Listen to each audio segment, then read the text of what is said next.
우리가 성경의 내용을 깊이는 알지 못한다 해도 오늘 본문만큼은 참 많이 들었고 익숙히 아는 내용입니다. 아브라함이 믿음의 조상으로 불려지는 결정적인 장면입니다. 우리가 함께 이 본문 말씀을 읽었는데 본문 말씀을 읽으시면서 어떤 생각이 들었습니까?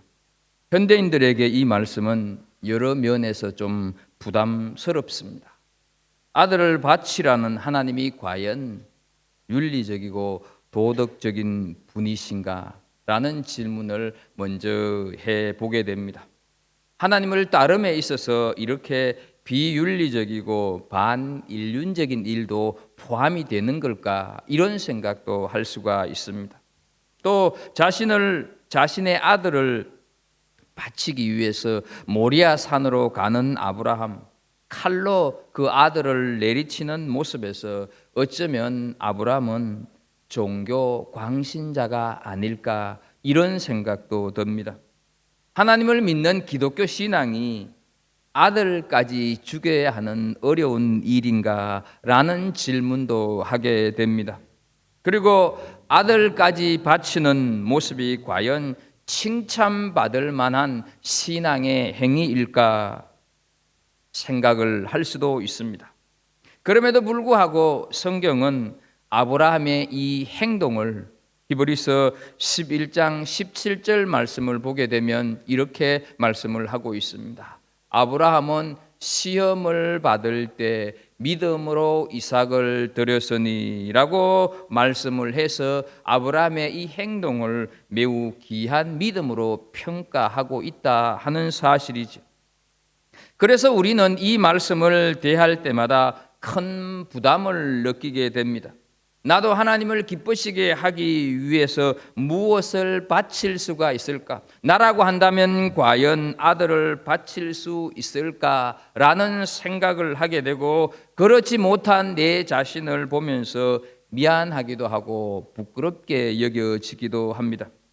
따라서 오늘 우리가 읽은 이 본문은 우리에게 인류 믿음이 아닌 이류밖에 되지 않는다는 열등감을 갖게 하는 말씀이기도 하다 하는 것이죠.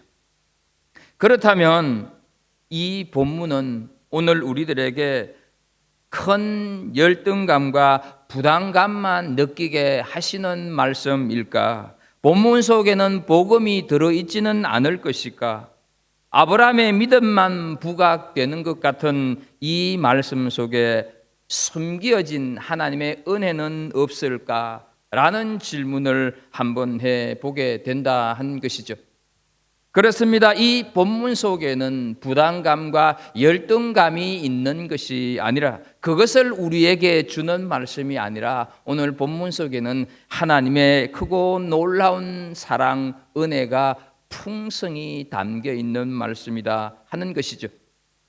이삭이 번제에 쓸 나무를 지고 모리아 산에 오르면서 아버지, 번제할 양은 어디 있나이까 이렇게 물었을 때 아브라함은 하나님이 자기를 친히 준비하시리라 대답을 합니다.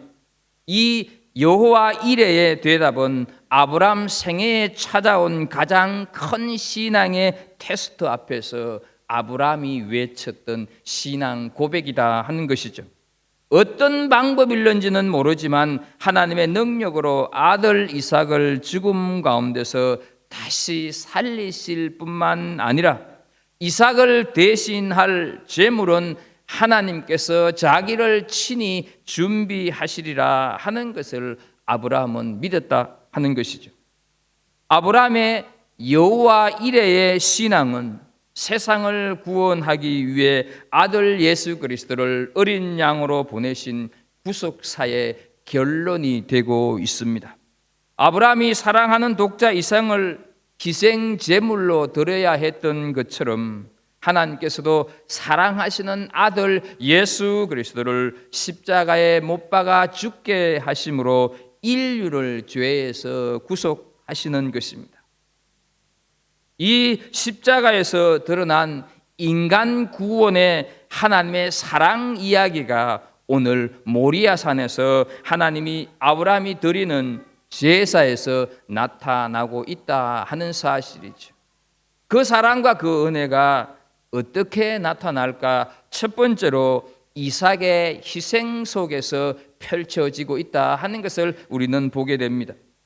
9절 말씀을 보게 되면 하나님이 그에게 일러주신 곳에 이른지라, 이에 아브라함이 그곳에 제단을 쌓고 나무를 벌려놓고 그의 아들 이삭을 결박하여 제단 나무 위에 놓고 이렇게 말씀을 하고 있습니다. 하나님께서 말씀하신 모리아 산에 오른 아브라함은 장성한 아들을 이제 번제단 위에 눕혀 있다 하는 것이죠. 이때 아브라함의 마음은 아무리 믿음의 사람이라 할지라도 엄청난 고통으로 가득했을 것입니다. 스펄전 목사님은 이 장면을 이렇게 얘기를 하고 있습니다. 늙은 아비가 장성한 아들을 들어 올릴 때 몹시도 무겁게 느꼈을 것이다.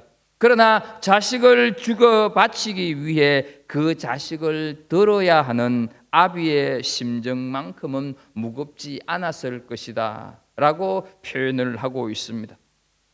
아들을 죽여야 하는 엄청난 고통의 자리에서도 아브라함은 하나님의 말씀에 순종하기 위해 이들의 아들의 희생을 지금 감내하고 있다 하는 것이죠.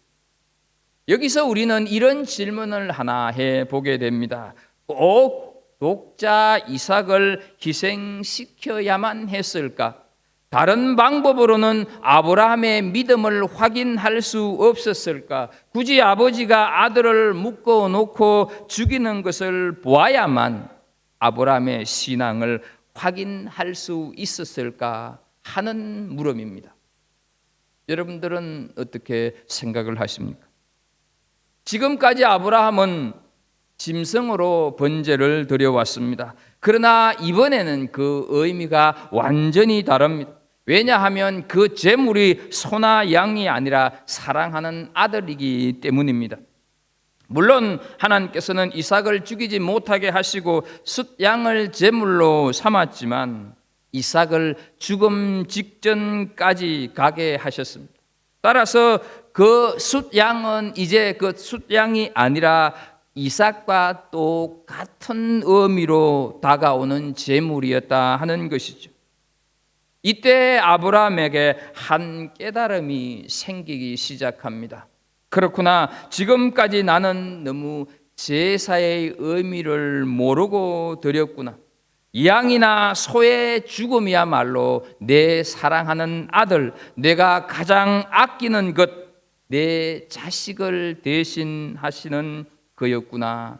이런 생각이 들기 시작했다 하는 것이죠.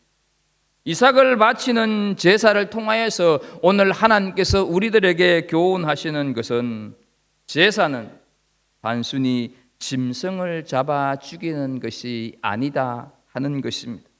예배는 단순히 한두 시간 정도 하나님 앞에 나와 앉아 있으면서 시간을 희생하고 물질을 바치는 것이 아니다 하는 것이죠. 실제로 내 아들을 희생하는 심정으로, 실제로 내 자신이 희생되는 심정으로 예배에 임해야 한다 하는 것을 교훈하고 있습니다. 그 이유가 무엇이겠습니까? 하나님께서는 우리에게 아들만큼 소중한 그 어떤 것들을 주시기 때문에 그렇다 하는 것이죠.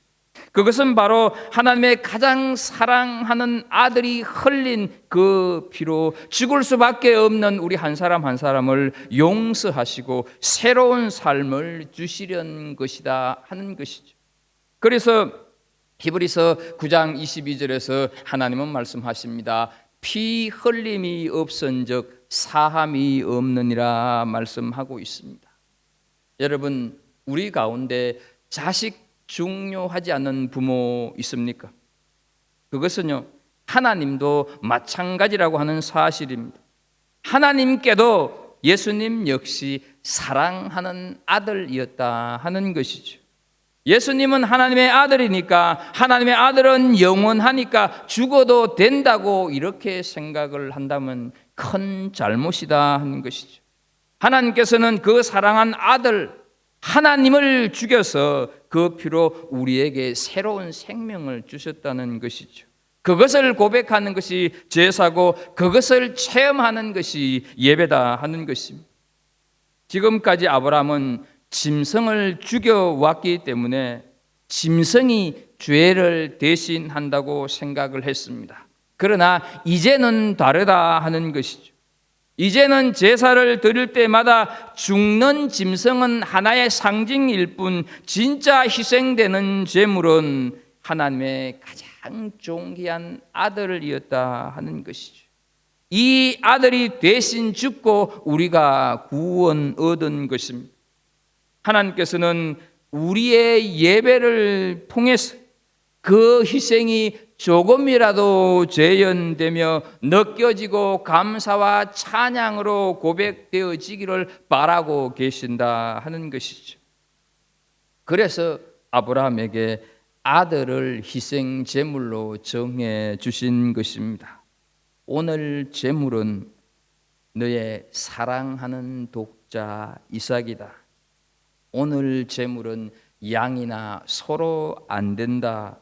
네 아들을 바쳐라. 이것은 단순히 아브라함의 믿음을 테스트하기 위한 것이 아니란 것입니다. 예배를 드리는 가운데 하나님이 얼마나 엄청난 희생을 치르고 우리 한 사람 한 사람을 용서하셨으며 우리가 하나님의 백성으로 사는 것이 얼마나 값진 일인가 하는 것을 깨닫게 하기 위함이다 하는 것이죠. 사랑하는 우리 성도 여러분, 오늘 하나님 앞에 예배 드리기 위해서 무엇을 가지고 오셨습니까? 나의 가장 귀한 것을 가지고 와야 하는 것입니다. 예배는 놀러 오는 것이 아닙니다. 예배는 사람을 만나러 오는 것도 더더욱 아닙니다. 나의 가장 귀중한 것을 꺼내놓고 내 손으로 그것을 칼로 찌르는 것이 예배다고 하는 것을 기억하십시오. 아브라함처럼 가장 아까운 것, 가장 귀한 것을 하나님 앞에 올려놓고 칼로 찌르는 희생이 있어야 그것이 참된 예배가 된다 하는 것이죠. 내 교만도 찌르고 내 욕망도 찌르고 도무지 바꾸어지지 않은 내 생각도 칼로 찌르고 죄도 말씀으로 찌르는 희생이 있어야 한다 하는 것이죠. 지금 아무런 희생 없이 대가 없이 신앙생활하고 있다고 한다면 우리의 믿음이 진짜인지 가짜인지 생각해 보아야 합니다. 하나님께 순종하기 위해서는 우리의 친척 본토 아비집을 떠나고 내 인생의 소중한 것들을 버리는 희생, 때로는 가장 사랑하는 독자라 할지라도 희생 제물이 되어야 할 때가 있다는 것입니다. 이것이 우리 믿음의 정표가 된다 하는 것입니다. 우리는 하나님의 말씀을 쫓아가기 위해서 무엇을 희생하셨습니까? 하나님의 뜻을 이루어 드리기 위해서 어떤 대가를 지불하셨느냐 하는 것이죠. 희생이 없는 헌신은 헌신이 아닙니다. 수고가 없는 봉사는 봉사가 아닙니다. 내 자아를 버리지 못하는 사랑은 사랑이 아닙니다. 시간의 희생이 없이 물질의 희생이 없이 내 자아의 깨어짐이 없이 예수님께서 가신 희생의 길을 갈 수는 없다 하는 것이죠. 예수님은 우리를 위해 십자가에서 희생하셨습니다. 그 사랑이 오늘 본문 이삭의 희생에서 보여지고 있다 하는 것을 기억하십시오. 두 번째로 하나님의 사랑은 이 이삭의 자발적인 자기 부정에서 드러난다 하는 사실입니다. 9절 10절을 한번 보겠습니다. 9절 10절을 보면 하나님이 그에게 일러주신 곳에 이런지라 이에 아브라함이 그곳에 제단을 쌓고 나무를 버려놓고 그 아들 이삭을 결박하여 제단 나무 위에 놓고 손을 내밀어 칼을 잡고 그 아들을 잡으려 하니 이렇게 말씀을 하고 있습니다. 여러분 이 9절 10절 특히 9절을 우리 한 번 더 띄워주시면 좋겠습니다. 가만히 보십시오. 이 9절 속에 보게 되면요 이 말씀을 꼭 어떻습니까? 슬로우 모션을 하듯이 기록을 하고 있다 하는데 우리는 초점을 좀 둘 필요가 있습니다. 결박하고 제단 나무 위에 놓고 손을 내밀고 칼을 잡고 아들을 잡으려 하고 따박따박 이렇게 띄어놓고 있는 것을 보게 된다 하는 것이죠. 그냥 칼로 내리치면 될 텐데 아브라함의 행동 하나하나 구분하듯이 표현하고 있다 하는 것이죠. 이러는 동안에 어떻습니까? 이삭이 반항을 했다거나 아버지 왜 이러세요? 라고 달려들었다고 하는 말씀이 없습니다. 20살이 훌쩍 넘은 젊은이가 130이 된 아버지를 팔목 한번 잡아 낚아채면 될 텐데 순순히 순종했다고 하는 것은 이삭이 자발적으로 제단 위에 올랐다고 생각할 수밖에 없다 하는 것이죠. 도망가지 못해서 반항하지 못해서가 아니라 스스로 무력함을 자처한 것입니다. 어떻게 이렇게 스스로 번제물이 되는 일이 가능할까? 이삭은 아버지 아브라함이 자신에게 들려준 하나님이 자기를 준비하시리라 이 여호와 이레의 하나님을 믿었다 하는 것입니다. 비록 나는 제물로 죽지만 하나님이 예비한 제물이 반드시 있을 것이라고 믿은 것입니다. 자신의 생명보다 하나님이 제물 되시는 하나님의 뜻이 이루어지기를 소원했다 하는 것이죠. 그래서 충분히 도망갈 수도, 충분히 부르칠 수도, 오히려 아버지의 칼을 빼앗을 수도 있었지만 자발적인 자기 부정으로 무력함을 보여주고 있다 하는 것이죠. 마치 예수님께서 마태복음 26장 39절에 조금 나아가사 얼굴을 땅에 대시고 엎드려 기도하여 이르시되 내 아버지여 만일 할만하시거든 이 잔을 내게서 지나가게 하옵소서. 그러나 나의 원대로 마시옵고 아버지의 원대로 하옵소서 하시고 이렇게 기도하시면서 십자가의 잔을 그냥 묵묵히 받아들인 모습이 이삭의 스스로 제물됨에 지금 투영되고 있다 하는 것이죠.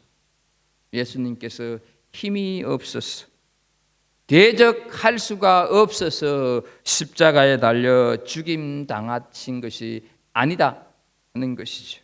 하나님의 사랑을 보이시기 위하여서 하나님의 크고 놀라운 은혜를 보이시기 위해 자기 부인을 하고 계셨다 하는 것이죠. 여러분, 예수님께서 체포될 당시 예수님의 제자 중 한 사람이 칼로 대제사장의 종의 길을 내려쳤을 때 예수님은 마태복음 26장 53절에서 너는 내가 내 아버지께 구하여 지금 12군단 더 되는 천사를 보내시게 할 수 없는 줄로 아느냐 이렇게 말씀을 합니다. 여기서 12군단이라고 하는 것은 로마 군대를 뜻하는 말로 1군단을 6,000명으로만 잡아도 72,000명의 그러니까 마음만 먹으면 하나님께서 천군 천사를 동원할 권세를 가지고 계신다 하는 것이죠. 그럼에도 불구하고 예수님께서는 자기 부정으로 인한 무력함을 자처하여서 십자가에 달려 죽으셨다 하는 것이죠. 하나님의 사랑과 하나님의 은혜를 드러내시기 위함이었다 하는 거죠. 이 모습을 이사야서 53장 7절 말씀을 보게 되면 마치 도수장으로 끌려가는 어린 양과 털 깎는 자 앞에서 잠잠한 양같이 그의 입을 열지 아니하였도다 말씀을 하고 있습니다. 사랑하는 우리 성도 여러분, 우리는 예수님께서 자신을 버리는 자기 부정 때문에 여기에 있을 수가 있음을 믿으십니까? 예수님의 무력함을 자처함으로 구원을 받아서 하나님의 자녀가 되었고 영생을 얻었음을 감사하십니까? 행여 내게 젊음이 있다고 해서 내가 너무 뻣뻣한 건 아닙니까? 내가 가진 것이 좀 있고 배운 것이 남보다 많다고 교만하지는 않습니까? 거기에는 하나님의 뜻이 이루어지지 않습니다. 혹시 좀 오래 신앙생활을 했다고 신앙생활에 대해서 전부 아는 것처럼 타성에 젖은 신앙의 삶에는 여호와 이레의 축복이 일어나지 않는다고 하는 것을 기억하십시오. 모든 종교는 자기 성취의 길입니다. 그러나 유일하게 기독교 신앙은 자기 부인의 길, 스스로 낮아지는 길을 추구하는 것이 기독교 신앙입니다. 나를 포기하고 내가 가장 사랑하고 아끼는 것, 내가 그동안 그토록 원했던 것들을 포기할 줄 아는 삶, 위대한 체험의 삶, 이것이 그리스도인의 길이고, 이것이 스스로 부정하는 십자가의 길, 이것이 우리 기독교의 신앙의 길이다 하는 것을 기억하십시오. 이제 우리는 이렇게 우리 신앙의 길을 갈 때 일어나는 역사가 어떤 것인지 잠깐 살펴보겠습니다. 아브라함이 칼로 아들을 죽이려는 순간에 하나님께서는 너무너무 다급해지셨습니다. 그 모습을 11절과 12절에 이렇게 표현을 하고 있습니다. 여호와의 사자가 하늘에서부터 그를 불러 이르시되 아브라함아 아브라함아 하시는지라 아브라함이 이르되 내가 여기 있나이다 하며 사자가 이르시되 그 아이에게 네 손을 대지 마라. 그 아이에게 아무 일도 하지 말라. 네가 내 아들 내 독자까지도 내게 아끼지 아니하였으니 내가 이제야 네가 하나님을 경외하는 줄 아노라. 이렇게 하나님의 말씀이 들려옵니다. 여러분, 이 순간이 아브라함이 드디어 믿음의 조상으로 우리에게 다가오는 순간이다 하는 것이죠. 여기서 우리는 하나님을 경외라고 하는 말씀이 성경에서 처음으로 여기에 등장한다는 사실입니다. 그래서 우리는 아브라함을 통해서 하나님을 경외하는 것이 무엇인가를 알게 됩니다. 하나님을 경외하는 사람은 독자를 아끼지 않는 사람, 하나님을 경외하는 사람은 하나님을 위해서 자신의 전부를 내놓을 수 있는 사람, 하나님을 경외하는 사람이라고 할 수가 있다 하는 것이죠. 이 세상에서 가장 지혜로운 삶을 살았던 사람, 가장 온갖 모든 것들을 다 누리면서 살았던 솔로몬은 자신의 인생 결론인 전도서에서 이런 고백을 하고 있습니다. 전도서 12장 13절 말씀을 보게 되면 이 일의 결국을 다 들었으니 하나님을 경외하고 그의 명령들을 지킬지어다. 이것이 모든 사람의 본분이니라 말씀을 하고 있다 하는 것이죠. 여러분, 사람의 본분은 재산을 모으는 것, 사람의 본분은 지혜자로 명성을 떨치는 것도 유명한 자가 되는 것도 아니라는 것이죠. 사람의 본분은 다른 것이 아니라 하나님을 경외해서 말씀에 순종하는 것이 사람의 본분이다 하는 것이죠. 좀 더 하나님을 경외한다 할 때 이 경외 히브리어로 야레라고 표현을 하는데요. 이 야레의 뜻은 완전한 영광과 위엄의 하나님 앞에 죽은 것처럼 되는 것, 이런 뜻을 가지고 있습니다. 한마디로 철저한 자기 부정이 이루어지는 상태가 하나님을 경외하는 거다 하는 것이죠. 하나님 앞에 죽은 자 같이 삶을 사는 사람이 순종하지 못할 말씀이 있겠습니까?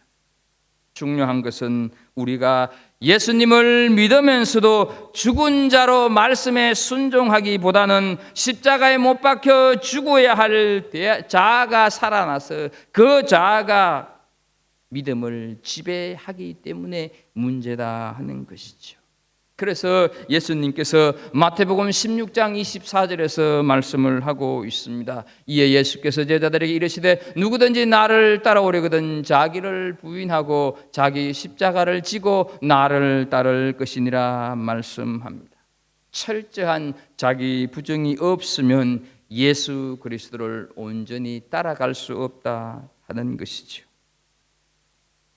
여러분, 내가 이제야 네가 하나님을 경외하는 줄 아노라, 이 말씀 속에서 하나님께서 왜 이제야 아시겠습니까? 아브라함의 믿음이 어떤 것인지 왜 이제야 아시겠습니까? 만약에 이제야 아신다고 한다면 하나님의 전지전능하신 분이 아니라는 것이죠.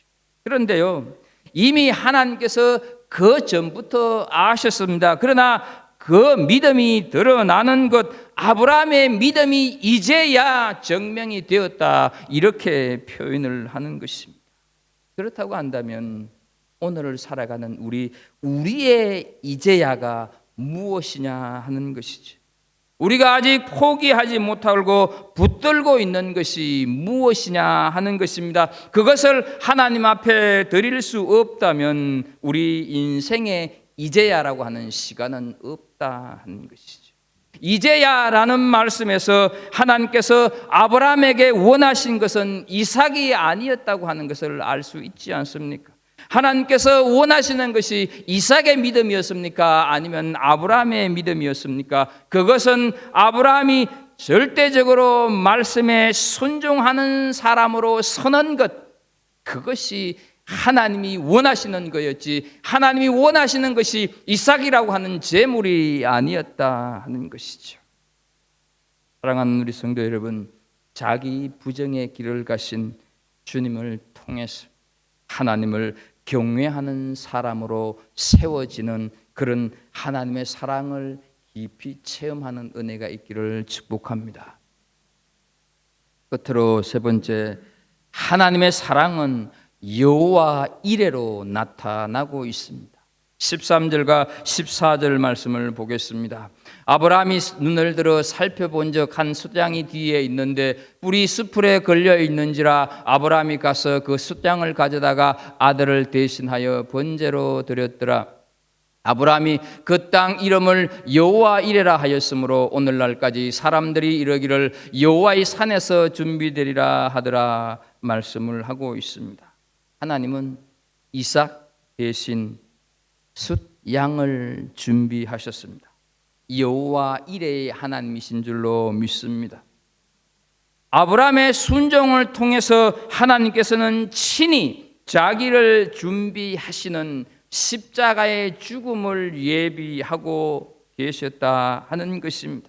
하나님이 예비하신 한 숫양은 바로 예수 그리스도를 의미합니다. 이삭 대신 죽어야 할 그 양이 바로 우리 죄 때문에 십자가에서 대신 죽으신 예수 그리스도라고 하는 사실을 기억하십시오. 아브라함이 하나님께서 예비하신 양으로 제사를 드리면서 어떤 생각을 했겠습니까? 제물이 된 양을 보면서 저 양이 아니구나, 저 양은 바로 내 아들이구나, 그동안 내가 드렸던 예배가 너무 습관적이고 형식적이었구나, 이렇게 되돌아보지 않았겠습니까? 아들도 제물되었는데 하나님 앞에 내가 무엇인들 드리지 못할까, 이런 고백하지 않았겠습니까? 아브라함은 예배라고 하는 것은 하나님 앞에서 가장 소중한 것을 내려놓는 것이며 자기 자신을 드리는 것이라고 하는 것을 깨닫게 되었다 하는 것입니다. 그렇습니다, 여러분.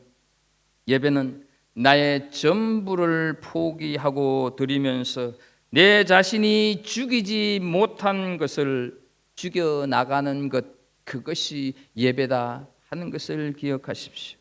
우리가 지금까지 주인 삼고 있던 모든 것을 내려놓지 못하면 결단코 예수 그리스도의 십자가의 대속의 은혜를 발견할 수는 없습니다. 내가 가장 소중히 여기는 것들, 사랑하는 것들, 자존심, 모든 것들을 결박하고 오직 나의 죄를 위해 십자가에 못 박히신 예수님을 바라보며 사모하는 것, 그것이 예배이다 하는 것입니다.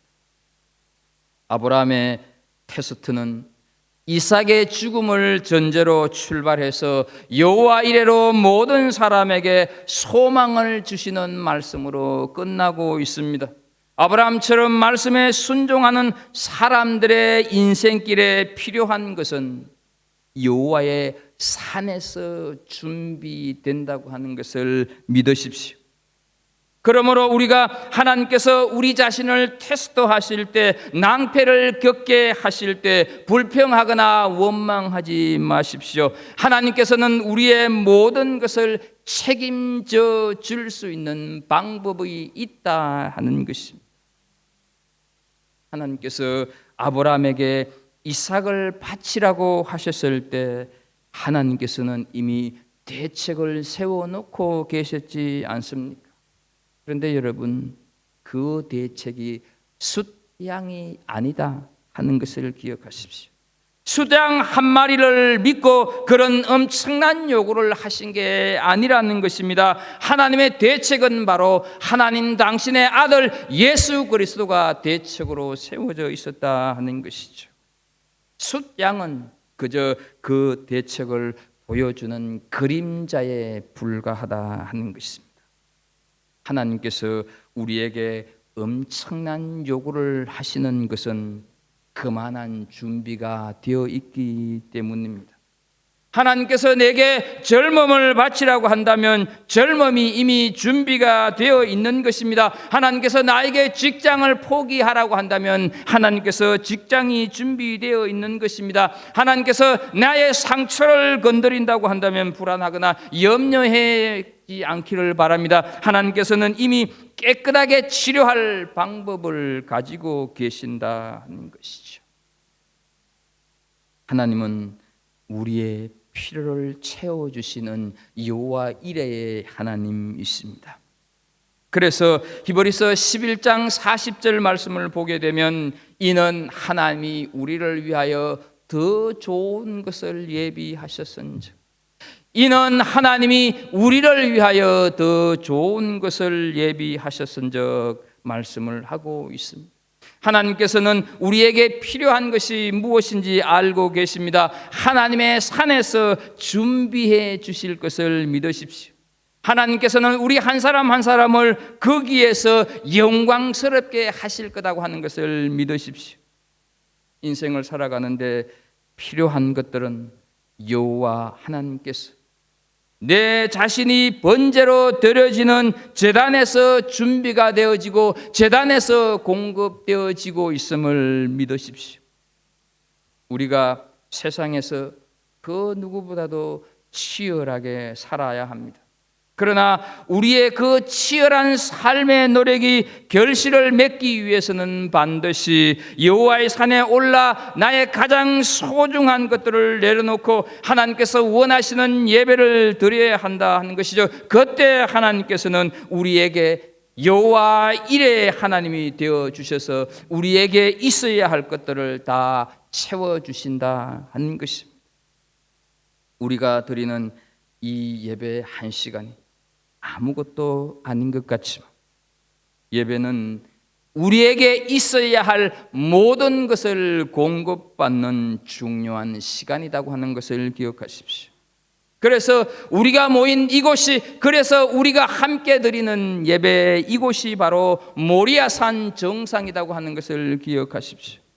예배에 성공하지 못하면 하나님께서 우리를 위해서 예비하신 그 어떤 것도 우리는 누릴 수가 없다고 하는 것을 기억하십시오. 예배를 통해 예수 그리스도를 우리에게 충만히 허락받는 인생들에게는 하나님께서 예비하신 놀라운 은총과 복이 넘치게 될 줄로 믿습니다. 오늘 본문 말씀을 통해서 우리를 부담스럽게 하고 우리에게 어떤 나는 이런 믿음밖에 되지 않는가 열등감에 빠지게 하는 것이 아니라 오늘 말씀에서 하나님의 사랑의 이야기는 희생 속에서 펼쳐지고 있고 하나님의 사랑은 예수 그리스도의 자기 부정으로 표현되고 하나님의 사랑은 여호와의 이레로 나타난다고 하는 사실을 우리는 오늘 배웁니다.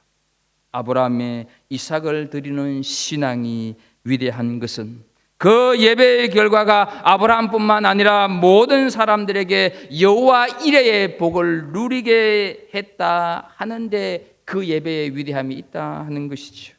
그렇다면 우리 역시 아브라함에게 허락한 이 여호와 이레의 복을 다른 사람들에게 흘러 보낼 수 있는 그런 믿음의 성도들이 되기를 예수님의 이름으로 축복합니다.